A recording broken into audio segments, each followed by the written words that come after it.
And even if he wasn't going to get us to St. Paul, he was going to make sure I went across the street and got in the car with Aunt Annie Mae. So she could give me to St. Paul for Sunday school and for church on Sundays.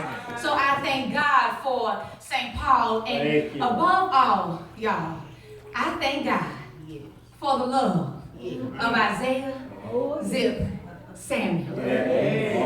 I say I thank God for the love of Isaiah, Zip, Samuel. All right. He was born on April the 15th, 1938. And you know that thing called time. I thought I was going to have just a little bit more time. The hospital called the nursing home. They say, we got Thanksgiving dinner. And I know you want to come and spend it with your daddy. So I called JC, and JC called Larry Charles, and I said, yeah, we're going to go over and have Thanksgiving dinner at the facility with daddy, and I'm going to meet y'all there. Well, JC beat me there, him and Larry Charles, only to find out they done sent daddy on to dialysis instead of keeping him for Thanksgiving dinner. I can tell you why my fellas were good and rough. They drove all the way from New Orleans to have Thanksgiving dinner with this rascal, and they sent him on to dialysis. I said, okay, well, I'm going to just leave the call out, and I'm going to go over there after it's over with. So I go by his room, and he says to me, as soon as I walk in, he says, I've been worried about you. And I said, well, that makes two of us, because I've been worried about you too.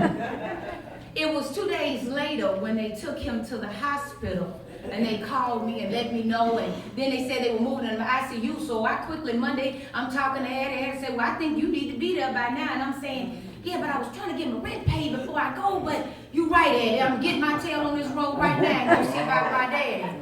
And I get over to the hospital, and I stayed from Monday, the baby boy, now till Thursday, Thanksgiving Day, and we figured we're gonna come on back, and JC and Bubba and everybody over there in Houston teamed up with us and went to see about him for me.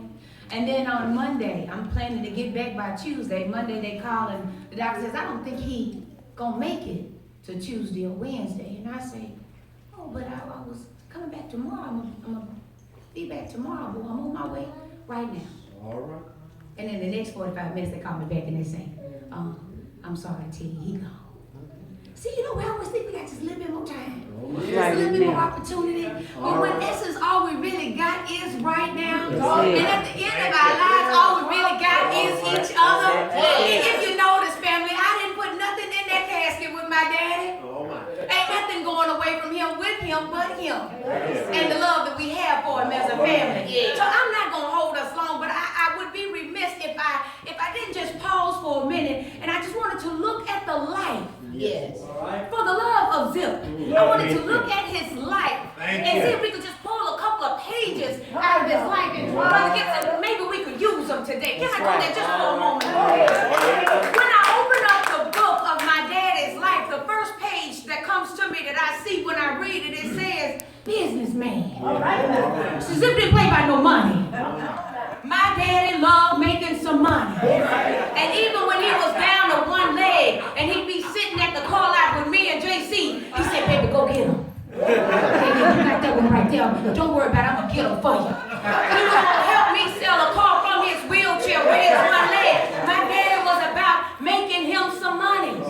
That's how he was able to buy tailor-made suits. So if we look at for the love of Zip, that's why we all here today. If we look at for the love of Zip, I have to ask us a question and say, as a family, are we doing everything that we could be doing to build our family up to where it needs to be? And many of us in here are not only building a business like our elders have taught us. I mean, the Samuels family is an entrepreneurial family. Come on now. We weren't building a house, we was doing your hair. We wasn't doing your hair, we was putting you in some clothes. We was over here with the pool hall or the gas station or the record store. We are a entrepreneurial family. For the love of Zip. I just want to turn to the next page. And they say, on the next page, they say, if cleanliness is next to godliness. That's what they say. Lord have mercy, my daddy was close to God. Somebody help me out here. Because I say that Samuel was one of the cleanest man that you ever wanted to lay your eyes on. He gonna smell good. He gonna look good. And Lord have mercy when he get in that Cadillac. When he get in that Cadillac, he was gonna ride good. So when we look at how clean he was, then we have to ask ourselves as a family, he was impeccable in his dress as a man. He set an example that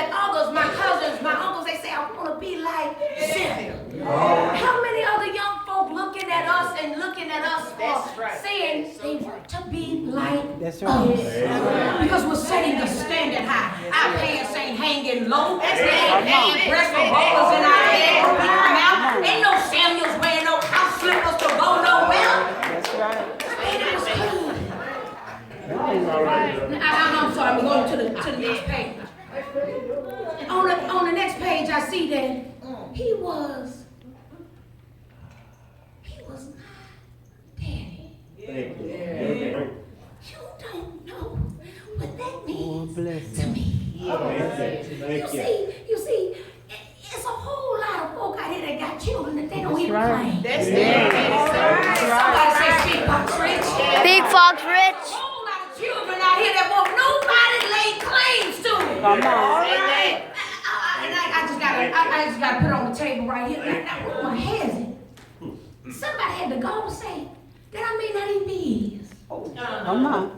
But let me tell you, family, how I know that I'm his child. It's because he loved me. And I love him. And that's all that matters. He gets so busy breaking down the family. I asked them when we, for the love of Zip. If you was his, you was his. When he owned you, he claimed you. And when nothing you and nobody else could do about it. What about claiming our children and our community? For the love of Zip. We take care of the children. There are plenty of children in our communities that know moms. And what's wrong with you, man? What's wrong with us calling them our own? I'm going to the next page.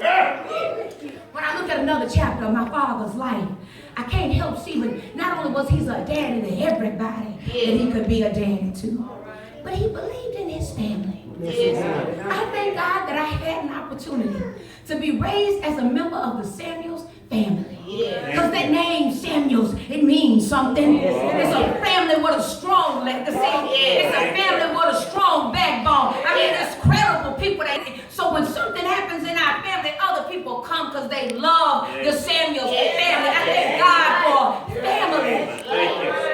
My daddy believed in family. If he could, he was going to do everything within his will to help you. I say to us when we, for the love of Zip, what can we do to make each other's lives a little bit better? Can we hold each other a little bit tighter? They say that being kind don't cost nothing. Somebody say, just being nice to somebody, it don't cost a thing. I'm going to take a step further and they say that love don't cost.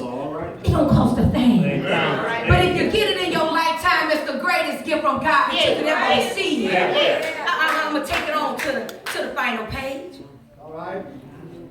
And in closing, when I look at the life of Isaiah Zip Samuel, everybody knows that as loving as Zip was, he had tough love. And sometimes he could love us with a heavy hand.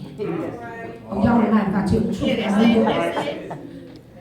He could love us with a heavy hand. I've been watching the news here lately, and I see the people over in Ferguson, they still protesting.